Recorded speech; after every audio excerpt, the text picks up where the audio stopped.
My name is Richard Marks. I'm with Sony Interactive Entertainment. We're the PlayStation people. And I head the PlayStation Magic Lab, which is a research group that investigates how to take technology and figure out what to do with it to make new entertainment experiences. So I've been at PlayStation for 16 years, so I've focused mostly on interactivity, starting with the iToy camera that came out as a product, and the PlayStation Eye, and then the PlayStation Move. And then all of that technology also kind of culminates into some of the things that are in PlayStation VR now. So that comes out in October for us. So we have the combination of tracking your head and looking around and the graphics that are done by the PlayStation, combined with some of the control inputs that we've done in my group.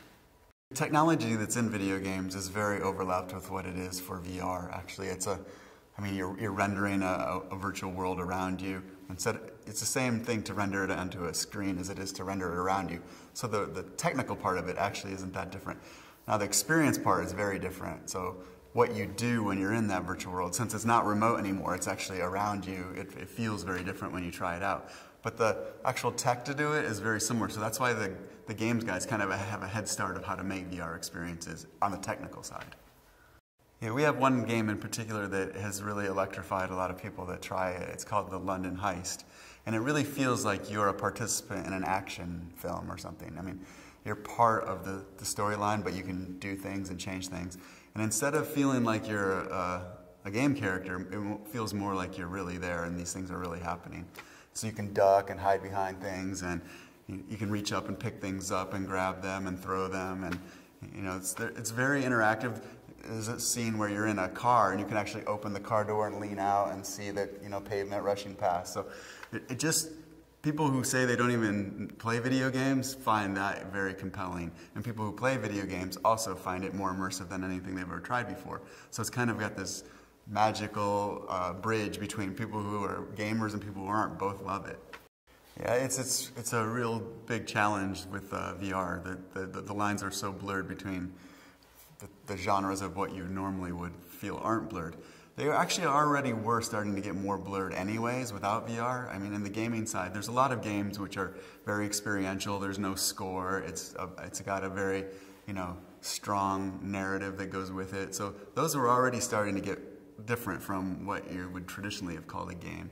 But with VR, it's even more the case because the viewer, the participant, can move around and look from different points of view. So it's like a game in that sense, but it can be very story-driven, so then it's much more like a movie. So, it gets really hard to define. I think what we started to feel is maybe trying to define it that way is the wrong way, and defining it more on the genre side. So I really like science fiction. Well, it's a science fiction experience. It's not necessarily a game. It's not necessarily a movie or story. It's some kind of VR experience that is about the kind of thing you like. And the amount of interactivity probably does matter to you, but trying to define that by calling it this very narrow thing, I think, isn't working as well anymore. Well, the key word that goes with VR is presence, feeling like you're present in the experience that's happening. So it's not remote, it's not like you're watching it, it's more like you're there. I'm giving a talk actually here at FMX called From Movies to VR, it's like from viewing to visiting. So instead of just like looking at something, you're actually going there and being there. And that's very different. It's like watching a sporting event, for example, on TV versus actually being at the sporting event, but even more like actually standing on the field while the players are running past. I mean, you don't get to even to do that in the real world. And so VR can bring these things that you're more present than you could even be in real life in some ways, because you can be right in the middle of the action. Definitely. We work with a lot of different groups and looking at how we could provide interactivity techniques that we use in gaming for these other kinds of experiences. We've worked with NASA a little bit recently on things that they could do to provide their scientists with capabilities to interact with the virtual environments that they're in. And I guess the whole big thing about VR is, since you're so present, you feel very engaged all the time. And so you start to wonder how much you can do in that environment immediately. When you're completely like a ghost and you can do nothing, well then sometimes it can actually be frustrating to you that you have no ability to to do anything. You see these things all around you. It feels like you should be able to just reach out and grab them And often that is our goal in games, is to let you do those things. But in other experiences, you might not have that ability. And so trying to see what makes sense, how much agency to give you in some of these experiences that are more narrative-based or something like other entertainment often is. It's a tricky thing, and I think a lot of it has to do with how close things get to you. Once things are within arm's reach, I think we're kind of hardwired to believe that anything within arm's reach is something I can touch. As long as it stays out of arm's reach, I can kind of almost accept that I can't interact with it. And I think there's these little things we'll discover, and people are starting to discover about these rules, like arm's reach is this kind of human thing, and that's a space violation that once it's in here, then you better let me touch it, otherwise I don't understand why I can't. Yeah, Sony is unique in the sense that we have a lot of different vertical content delivery kind of groups. So we have a movie group, we have a music group, we have a games group, and all of those groups are interested in VR as much of the world is right now. And they really see it as a growth area. It's not replacing what they do now, but it's a way to do new things that they haven't been able to do before.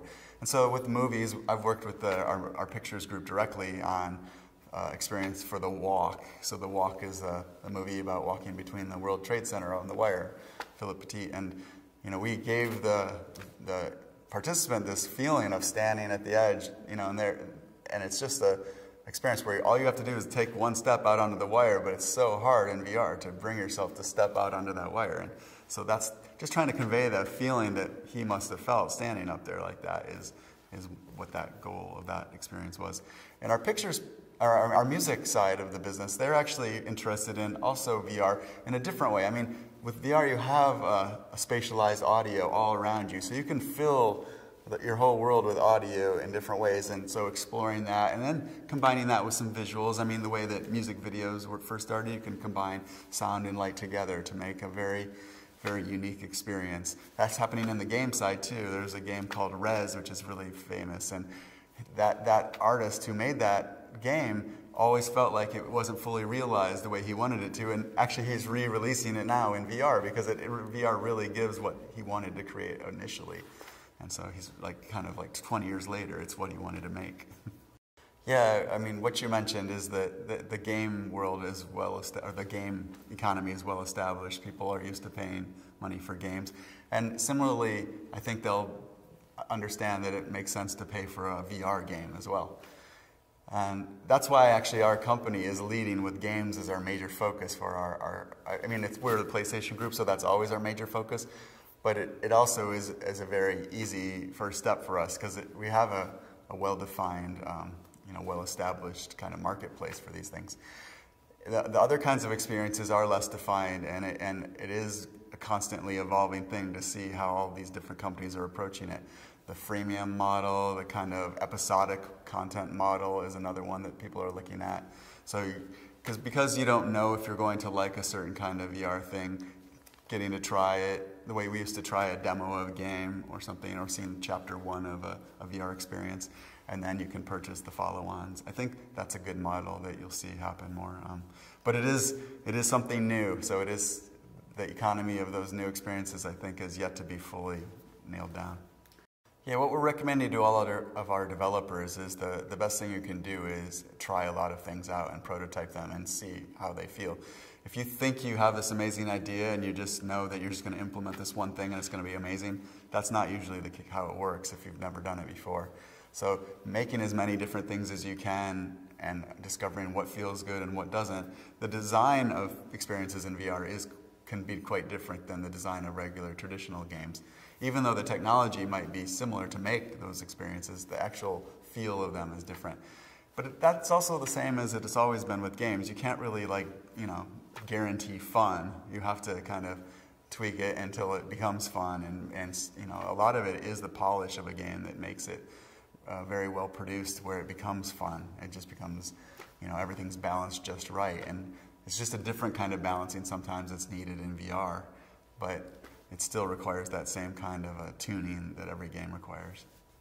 Yeah, I think actually it's every day there's more VR experiences that are completely different than anything I've tried, and that's my favorite thing about this area right now, is that all of the developers have all just taken it and gone in all different directions, which is great because they're all going in unique directions. So everything you try brings up a new idea that you have never thought of before. And that's the greatest thing about this time of the industry, is it is like that. You know, there's nothing established yet. There's no like killer app that's the only one everyone is, you know, going to copy or something.